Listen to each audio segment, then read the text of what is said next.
Shalom saudara terkasih di dalam Tuhan Yesus. Kita ada di bulan Agustus minggu yang kedua. Kita buka hati, siapkan hati, menerima firman Tuhan yang disampaikan. Kita yakin dan percaya Roh Kudus yang berkarya menolong kita, menolong setiap umatnya yang sungguh-sungguh merindukan pertolongannya. Mari kita berdoa. Bapa, di dalam nama Tuhan Yesus kami bersyukur saat ini kami membuka hati menerima firman Tuhan yang akan disampaikan oleh hamba-Mu. Bila Tuhan jamah, urapi hamba-Mu yang menyampaikan maupun setiap umat-Mu yang mendengarkannya, sehingga sungguh-sungguh menjadi pelaku firman-Mu. Terima kasih Bapa, Engkau menghibur yang susah hati, Engkau menguatkan yang lemah, karena Engkau selalu ada di dalam hidup kami, bersama kami. Terima kasih Bapa, di dalam nama Tuhan Yesus, amin. Saudara terkasih dalam Tuhan Yesus, di bulan Agustus dengan seri khotbah DNA, bahwa setiap manusia ada DNA yang unik yang Tuhan sudah ciptakan manusia menurut gambar rupa Allah. Di minggu yang pertama, God made me special, kita menyadari bahwa setiap pribadi lepas pribadi, Tuhan telah memberikan karunia, talenta, kesempatan maupun keunikan dalam penciptaan, di mana pria dan wanita dengan segala keberadaan yang ada dari secara fisik, emosional, kepribadian, Tuhan jadikan semuanya indah dan menurut gambar rupa Allah. Namun karena dosa manusia jatuh, yaitu Adam dan Hawa, manusia pertama jatuh dalam dosa dan manusia hilang kemuliaan Allah.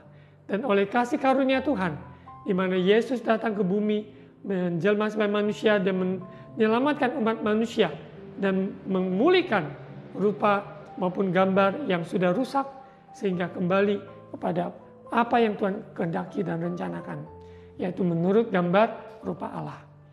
Saat ini kita sadari bahwa Tuhan menempatkan kita di dalam bumi ini. Dia mempunyai rencana yang indah dan tujuan dari kehidupan kita memuliakan Tuhan.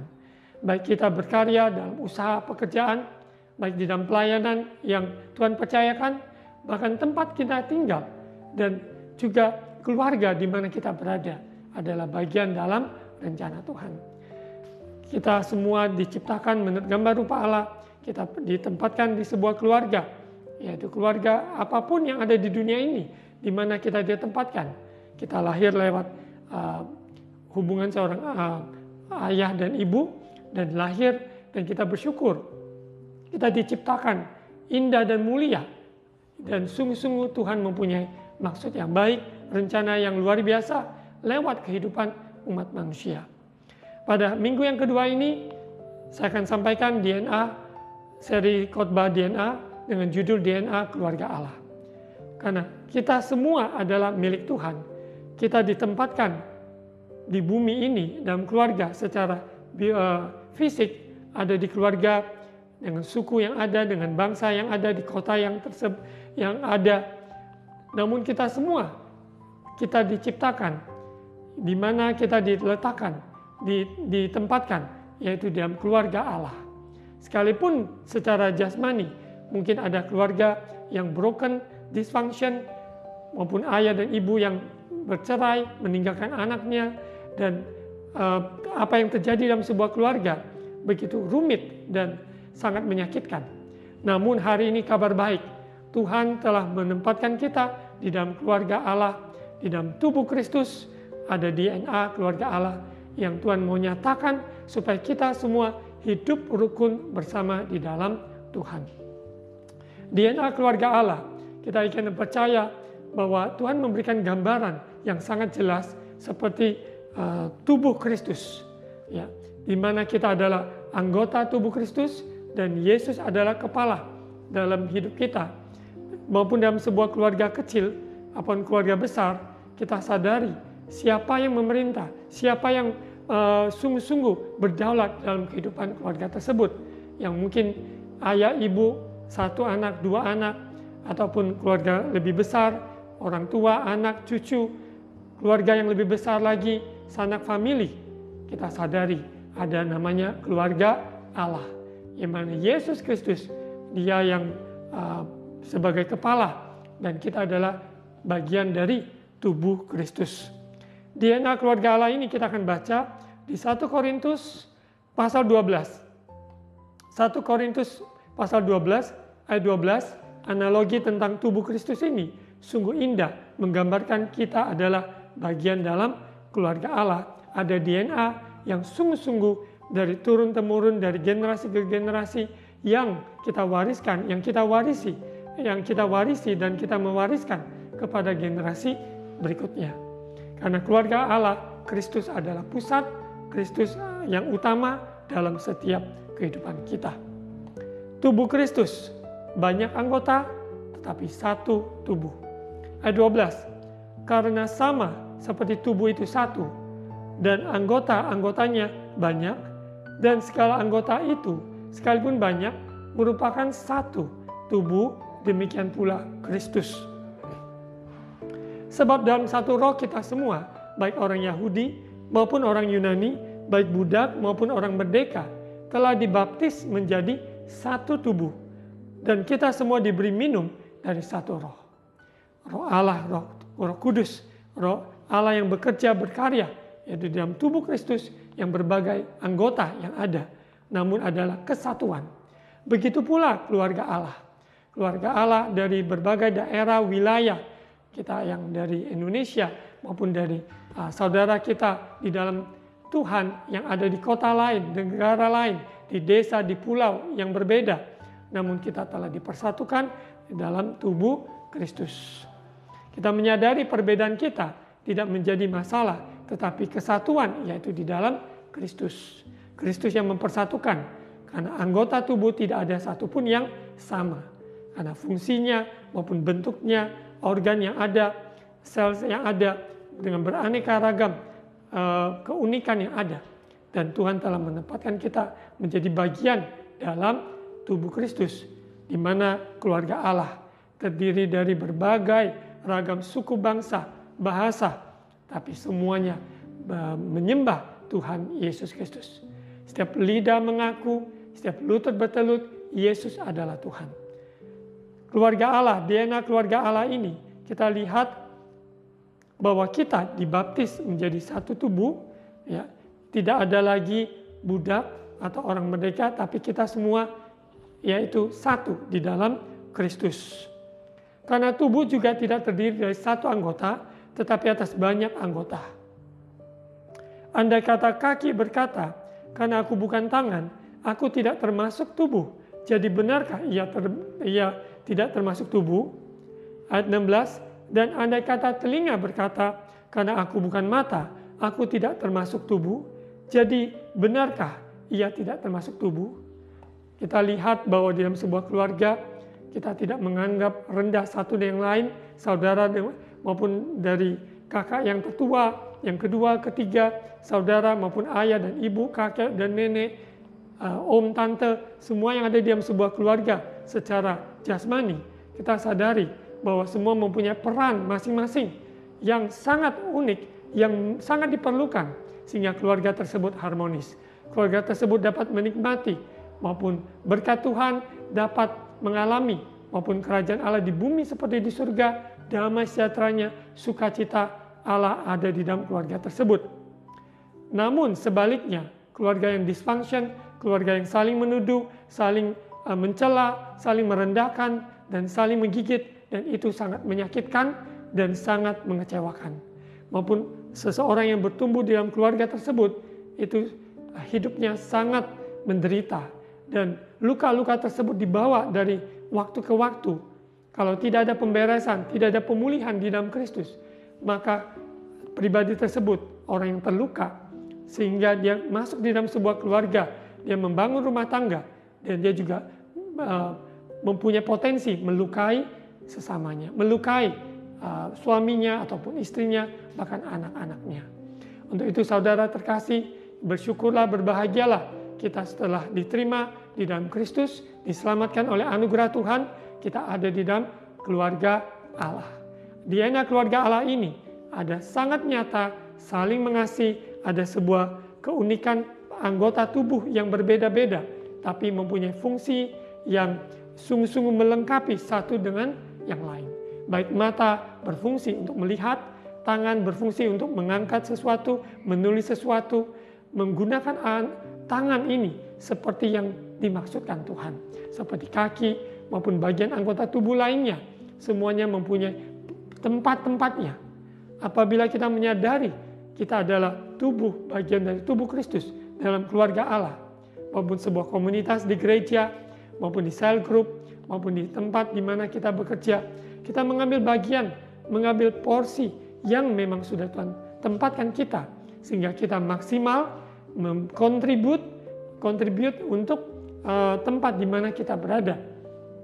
Kita ambil dalam konteks keluarga, seorang anak dengan tugasnya, maupun juga seorang ayah, seorang ibu dengan bagian peran-perannya yang sama-sama untuk membangun keluarga yang harmonis. Dari awal seorang individu yang akhirnya dipertemukan Tuhan, menikah, dan mereka membangun rumah tangga, ada melahirkan yaitu keturunan ilahi, Kristus yang ada di dalam keluarga tersebut. Terus DNA-nya yaitu mewariskan ya kepada anak cucu generasi berikutnya, supaya mereka tetap ikut jalannya Tuhan. Yesus adalah jalan, Yesus adalah kebenaran, Yesus adalah kehidupan. Dari turun-temurun, yaitu keluarga yang menyembah Tuhan, keluarga yang beribadah pada Tuhan. Seperti Yosua berkata bahwa hari ini engkau pilih kepada siapa engkau beribadah. Aku dan sisi keluargaku melayani Tuhan. Pilihan itu adalah di tangan kita. Kita memilih dari kita individu bersama suami kita, istri kita, ataupun anak-anak kita, seisi keluarga kita memilih melayani Tuhan. Jadi dalam konteks di mana keluarga Allah gambarannya adalah tubuh Kristus. Kita lihat di ayat yang ke-16.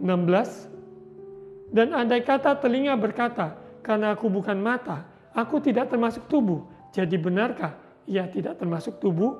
Tentunya tidak, saudara. Karena semua adalah bagian dari tubuh tersebut. Ya. Andai kata tubuh seluruhnya adalah mata, di manakah pendengaran? Andai kata seluruhnya adalah telinga, di manakah penciuman? Ayat 18, tetapi Allah telah memberikan kepada anggota masing-masing secara khusus suatu tempat pada tubuh seperti yang dikehendakinya. Saudara yang terkasih, berbahagialah kita belajar untuk mengenal rencana Tuhan dalam hidup kita, penempatan kita di dalam keluarga kita, penempatan kita sebagai tubuh Kristus, yaitu keluarga Allah, di mana kita berfungsi, mengambil peran, maupun saling menopang, saling mengasihi, saling mendukung, dan saling membangun. Bahkan di dalam perjalanan ini, kita sadari bahwa ada hal-hal dalam kehidupan ini, namanya konflik, besi menajamkan besi, sehingga kita lebih dewasa dalam menanggapinya, dalam masalah yang kita hadapi, bukan saling menyalahkan, tapi kita saling untuk mengkoreksi diri, apa yang mungkin dari ucapan yang kasar, maupun sikap yang tidak baik, kita berubah, dan kita mau diubahkan, dan kita dapat menjadi berkat buat pasangan kita, buat anak-anak kita, buat cucu, dan buat keluarga yang ada di dalam secara fisik ini. Tetapi dalam hari ini, di mana keluarga Allah begitu luas, ya, dari tubuh Kristus maupun gereja yang beraneka ragam denominasi maupun dengan organisasi, namun kita semua adalah bagian dari tubuh Kristus. Sungguh indah DNA ini dari waktu demi waktu, dari generasi demi generasi, terus karena Allah yang dipermuliakan. Kristus menjadi utama yang utama dalam setiap keluarga Allah. Kita ditempatkan di gereja lokal masing-masing, di mana gereja lokal ada pembinaan khusus maupun perhatian khusus, dan di situ juga kita adalah bagian dari tubuh Kristus lebih luas, yaitu keluarga Allah. Kita lihat di ayat 19. Andai kata semuanya adalah satu anggota, di manakah tubuh? Jadi kita nggak mungkin bisa berdiri sendiri, karena kita adalah bagian kecil dari tubuh Kristus yang besar. Ya, jadi kita tidak ada yang menonjolkan diri, menganggap dirinya lebih penting dari yang lain. Karena setiap bagian dari anggota tubuh, semuanya penting. Semuanya berharga karena ciptaan dari Tuhan. God made me special, God made you special, God made us special. Bagaimana kita seperti susunan Lego yang dipasang, ya, dalam susun tersebut semuanya saling berkaitan, interconnected dengan karunia, talenta yang ada. Itu semua dapat saling melengkapi dalam membangun tubuh Kristus, memperluaskan kerajaan Allah di muka bumi ini. Ada yang menabur, ada yang menanam, ada yang menyiram, namun Tuhan yang memberi pertumbuhan sesuai dengan firman Tuhan. Kita lihat di ayat 20, 1 Korintus 12 ayat 20, memang ada banyak anggota, tetapi hanya satu tubuh. Jadi, mata tidak dapat berkata kepada tangan, aku tidak membutuhkan engkau, dan kepala tidak dapat berkata kepada kaki, aku tidak membutuhkan engkau. Malahan justru anggota-anggota tubuh yang nampaknya paling lemah, yang paling dibutuhkan. Penting sekali gereja Tuhan, baik gereja yang diberkati dalam sisi ini bukan secara materi saja, tapi ada hal-hal yang memang Tuhan sudah tempatkan. Itu dapat kita berbagi, dapat menjadi berkat buat gereja yang lain, atau gereja-gereja kecil, atau gereja-gereja yang sedang membutuhkan. Dapat kita saling melengkapi. Begitu pula dalam sebuah keluarga, ada anak maupun dalam beberapa anak, ataupun ada yang lahir cacat dan kondisi yang ada, namun sesama di dalam keluarga tersebut yang saling memperhatikan yang lemah, yang membutuhkan pertolongan, di situ kita dapat menjadi berkat. Begitu pula dalam keluarga sehari-hari, kita sadari ada kelemahan-kelemahan di dalam keluarga kita yang kita dapat menjadi berkat, di mana kita ulurkan tangan, kita juga menyediakan waktu maupun memberikan hati untuk melakukan sesuatu untuk menolong sesama kita. Baik di dalam komunitas sebuah tubuh Kristus, yaitu sebuah gereja Tuhan, ada yang sakit, ada yang mendoakan, ada yang mengunjungi, ada yang memberkati, memberikan sesuatu yang dapat menolong, meringankan beban dari sesama kita. Saudara terkasih, jadi DNA keluarga Allah ini sangat nyata, yaitu gambaran sebuah tubuh Kristus. Yang lemah di situ juga kita tidak melemahkan, malah kita menguatkan satu dengan yang lain. Ayat 23, dan kepada anggota tubuh yang menurut pemandangan kita kurang terhormat, kita berikan penghormatan khusus, dan terhadap anggota-anggota kita yang tidak elok, kita berikan perhatian khusus. Hal itu tidak dibutuhkan oleh anggota-anggota kita yang elok. Allah telah menyusun tubuh kita begitu rupa sehingga kepada anggota-anggota yang tidak mulia diberikan penghormatan khusus. Kita refleksi pada diri kita, tubuh kita, kita sadari ada bagian-bagian yang mungkin sepertinya kurang elok. Namun Tuhan sudah menciptakan begitu rupa sehingga kita adalah kesatuan, yaitu bagian tubuh. Ketika kita kehilangan satu bagian dari anggota tubuh kita, tentunya kita sangat kehilangan.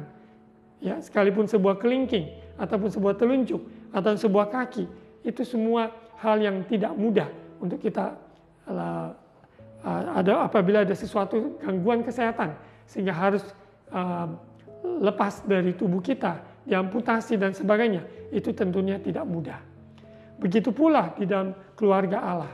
Kita harus sadari bahwa kita semua saling membutuhkan, kita saling perhatikan. Karena memang ada perbedaan yang ada, namun kita ada kesatuan, yaitu tubuh Kristus. Ayat 25, supaya jangan terjadi perpecahan dalam tubuh, tetapi supaya anggota-anggota yang berbeda itu saling memperhatikan. Contoh di dalam tubuh Kristus, di dalam keluarga Allah, dari beraneka ragam denominasi yang ada di Indonesia, di kota ini, bahkan juga organisasi gereja yang beraneka ragam. Namun kalau kita sadari kita adalah keluarga Allah, DNA keluarga Allah, kita perhatikan satu dengan yang lain. Tidak saling menjelekkan, tidak saling merendahkan, tapi saling menguatkan, saling mendorong untuk pekerjaan yang baik. Karena itu jika satu anggota menderita, semua anggota turut menderita. Jika satu anggota dihormati, semua anggota turut bersuka cita. Jadi kesaksian dengar dari gereja tertentu yang mengalami sesuatu yang musibah ataupun tekanan, penganiayaan, wajib kita untuk mengambil bagian dalam berdoa. Apabila memungkinkan kita untuk mengulurkan tangan, menolong, lakukan dengan sepenuh hati. Apa yang dapat kita lakukan, lakukan. Dari doa, dari hal praktis yang dapat kita lakukan, lakukan. Karena kita semua, kamu semua adalah tubuh Kristus dan kamu masing-masing adalah anggotanya. Jadi ada anggota yang sedang merayakan sesuatu, kita juga turut bersuka cita. Ya, ketika kita mendengar ada teman ataupun gereja Tuhan di organisasi yang berbeda sedang mengalami kebangunan rohani yang luar biasa, kita juga turut bersuka cita bersama-sama. Itu saudara, analogi tentang tubuh Kristus ini sangat nyata di dalam hubungan satu yang lain dalam keluarga Allah. Maupun keluarga kecil di mana kita berada, suami dan istri, anak-anak maupun juga cucu dan juga ada menantu, mungkin ada mertua, ada orang tua dan beraneka ragam keluarga yang besar ya yang ada, kita menempatkan diri dengan baik dan sungguh-sungguh mengambil peran yang penting untuk menjadi berkat. Kita lihat di Mazmur 133 ayat 1 sampai 3, DNA keluarga Allah tidak terlepas ada kerukunan satu dengan yang lain. Seperti tadi analogi tubuh Kristus. Persaudaraan yang rukun ayat 1 sampai 3, Mazmur 133. Nyanyian ziarah Daud. Sungguh alangkah baiknya dan indahnya apabila saudara-saudara diam bersama dengan rukun. Live in harmony. Ya, harmoni itu ya dari sebuah nada, sebuah suara itu harmoni dan sungguh indah. Ada suara 1, suara 2, suara 3, suara 4 dalam choir, paduan suara. Itu ada sebuah keharmonisan yang sungguh indah. Walaupun suaranya berbeda, tapi mereka dapat mengimbangi satu dan yang lain. Begitu pula kita dalam tubuh Kristus, keluarga Allah, DNA yang sangat nyata, yaitu kerukunan. Kerukunan satu dan yang lain, diam bersama dengan rukun, maka seperti minyak yang baik di atas kepala, meleleh ke janggut Harun, ke leher jubahnya. Mengalir, mengalir, mengalir. Berkat sukacita, damai sejahtera, maupun juga semua rencana Tuhan digenapi lewat tubuh Kristus, lewat keluarga Allah. Kita semua adalah bagian dapat berkarya untuk kemuliaan Tuhan. Lewat pekerjaan profesi kita, lewat hasil karya kita. Ya, bahkan pelayanan kita, merawat orang tua yang sedang sakit, sesama kita yang sakit, mengunjungi mereka yang sedang dalam kesusahan, semua itu adalah bagian. Ya. Berkat Tuhan pasti, yaitu dicurahkan dalam komunitas tersebut, baik itu sebuah connect group, sebuah gereja, organisasi, denominasi, bahkan sebuah lingkungan, tempat di mana kita berada. Seperti embun Gunung Hermon yang turun ke atas gunung-gunung Sion, sebab kesanalah Tuhan memerintahkan berkat kehidupan untuk selama-lamanya. Berkat ini bukan berkat temporal yang hanya sebatas yang sesaat, namun berkat dari Tuhan, yaitu dari bumi sampai pada kekekalan, yaitu kehidupan kekal selamanya dalam hidup orang percaya yang kita nikmati kerajaan Allah di bumi seperti di surga. Sungguh nikmat, sungguh indah kita hidup di dalam rencana Tuhan. Di dalam firman Tuhan, Ibrani 10 ayat 24 dan 25, kita lihat Ibrani 10 ayat 24 dan 25, dan marilah kita saling memperhatikan, supaya kita saling mendorong dalam kasih dan dalam pekerjaan baik.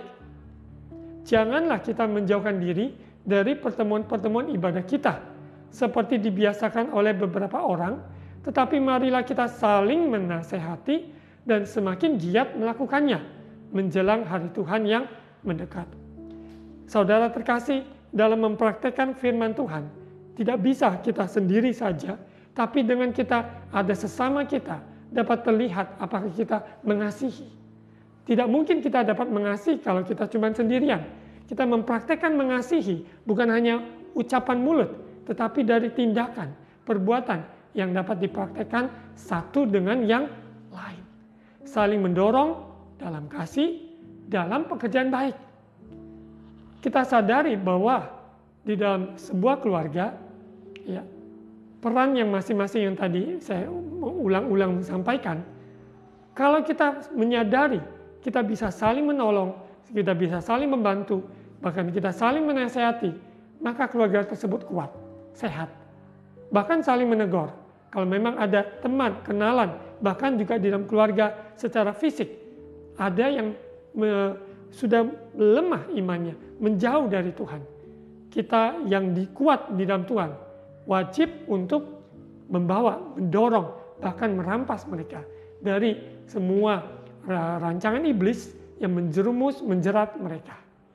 Dalam doa kita, dalam nasihat kita, maupun dalam perbuatan kita, ucapan kita, membangun, menguatkan, dan juga membawa mereka kembali ke jalan yang benar. Itu tidak mungkin dapat dilakukan tanpa kuasa Roh Kudus berkarya. Untuk itu kita undang Roh Kudus berkarya, sehingga di dalam perjalanan kita hidup bersama dalam keluarga Allah, DNA-nya jelas. Kita rukun bersama, kita saling mendorong, kita saling menasihati, saling mengampuni, dan saling juga menegur. Ya. Kita lihat di Matius 7 ayat 12. Matius pasal 7 ayat 12. Segala sesuatu yang kamu kehendaki supaya orang perbuat kepadamu, perbuatlah demikian juga kepada mereka. Itulah isi seluruh hukum Taurat dan kitab para nabi. Ini adalah golden rule. Do to others as what you want, expect them to do unto you. Jadi apa yang kita inginkan orang lain lakukan terhadap kita, lakukanlah itu. Kita ingin orang lain mengasihi kita, kasihilah orang lain. Kita ingin orang lain bersikap yang ramah kepada kita, mari kita bersikap ramah kepada orang lain.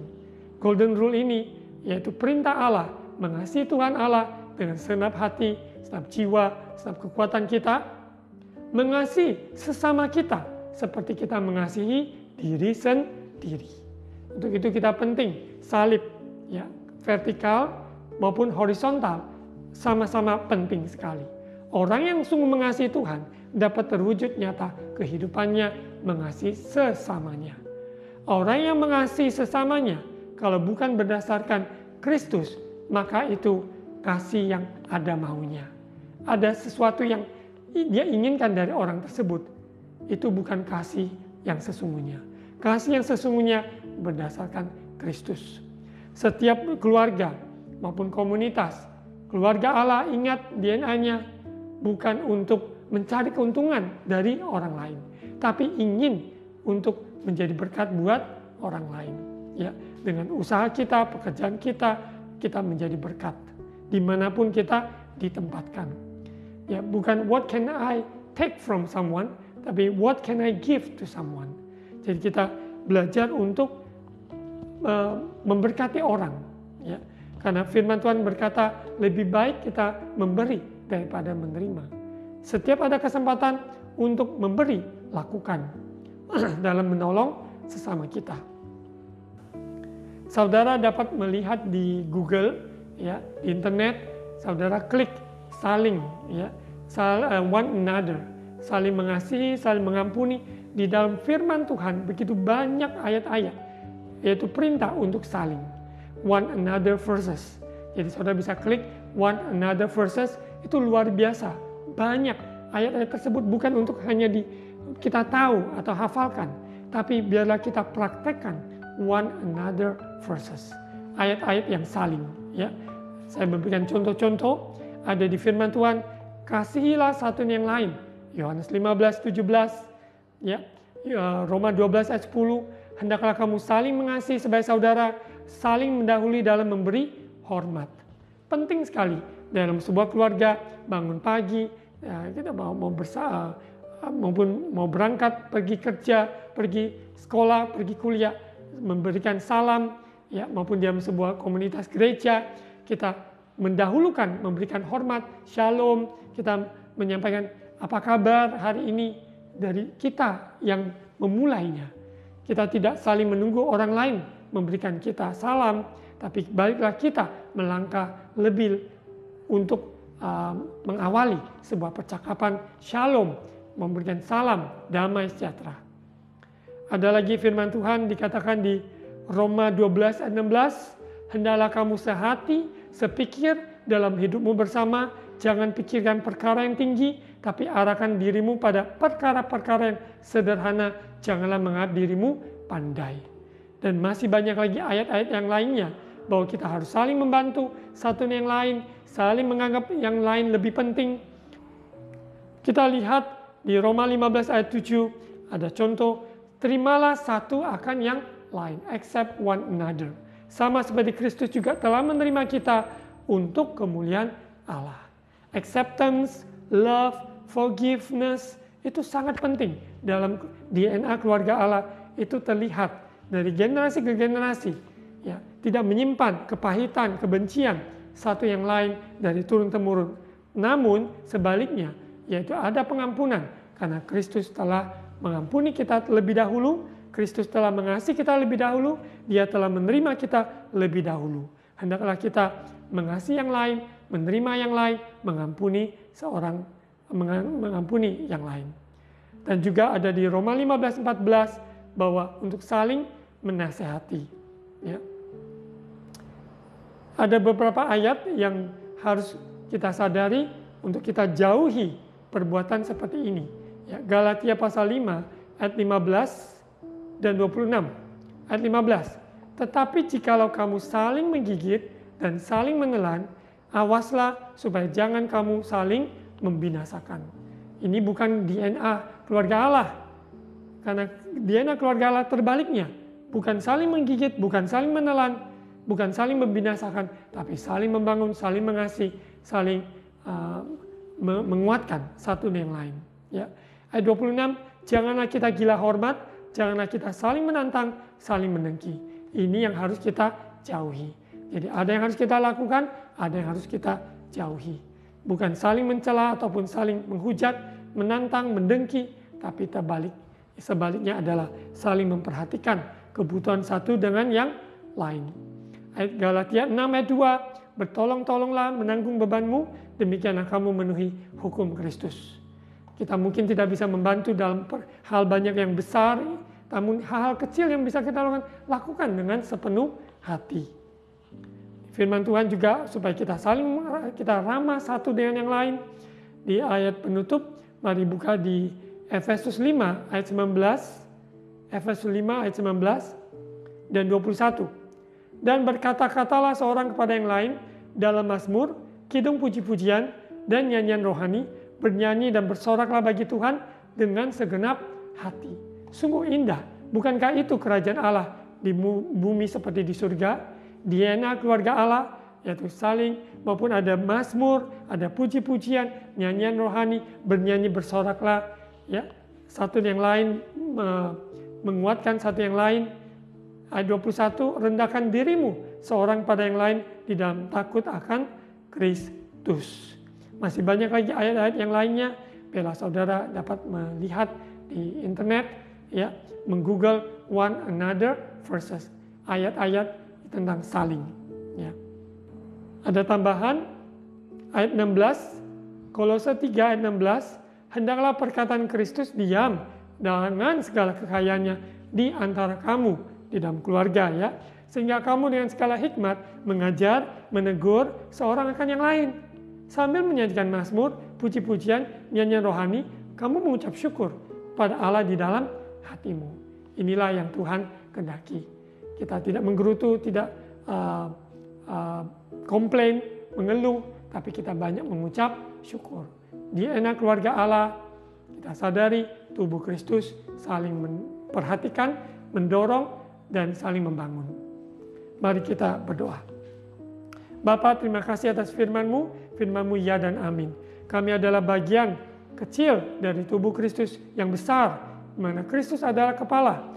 Biarlah kami saling mengasihi, saling mengampuni, saling melayani, maupun mulai dari keluarga kami, tempat kami bekerja, di mana kami sekolah, kuliah, bahkan juga di gerejamu, di mana gereja lokal yang Tuhan tempatkan dengan denominasi, dengan organisasi gereja yang berbeda-beda, namun kami adalah bagian dari keluarga Allah.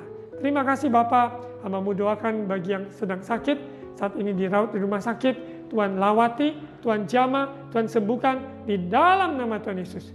Yang lemah Tuhan kuatkan, yang susah hati Tuhan hibur, dan tidak ada seorang pun berjalan sendiri, karena Tuhan menyertai dan Tuhan tempatkan keluarga Allah untuk saling memperhatikan, saling mendorong, saling mempeduli. Terima kasih Bapa, bahkan saling menegur, menasihati, sehingga sungguh-sungguh kami alami kerajaan surga di bumi seperti di surga. Terima kasih Bapa, kami ucapkan berkat buat Indonesia, pemerintah kami, berikan roh takut akan Tuhan, maupun juga pemilu presiden tahun depan berjalan dengan lancar, tertib, dan kami percaya kerajaan-Mu Tuhan nyatakan atas bumi Indonesia. Terima kasih Bapa, damai sejahtera-Mu, sukacita-Mu nyata atas bangsa kami. Terima kasih Tuhan. Kami berkati tubuh Kristus, Yesus adalah kepala gereja dan kami adalah tubuh-Mu. Tuhan berkati gereja-gereja dimanapun berada, desa, pulau, kota, bangsa-bangsa. Tuhan nyatakan kuasa-Mu, kemuliaan-Mu dinyatakan. Terima kasih Bapa. Saat ini saudara terkasih angkat kedua tangan. Terima ucapan berkat imam. Tuhan memberkati engkau dan melindungi engkau. Tuhan menyinari engkau dengan wajahnya dan memberi engkau kasih karunia. Tuhan menghadapkan wajahnya kepadamu dan memberi engkau damai sejahtera. Saudara terimalah berkat kasih karunia dari Allah Bapa, cinta kasih dari Tuhan Yesus, persekutuan dan Allah Roh Kudus menyertai kita sekalian hari ini sampai Maranatha Yesus datang kembali. Di dalam nama Tuhan Yesus, amin.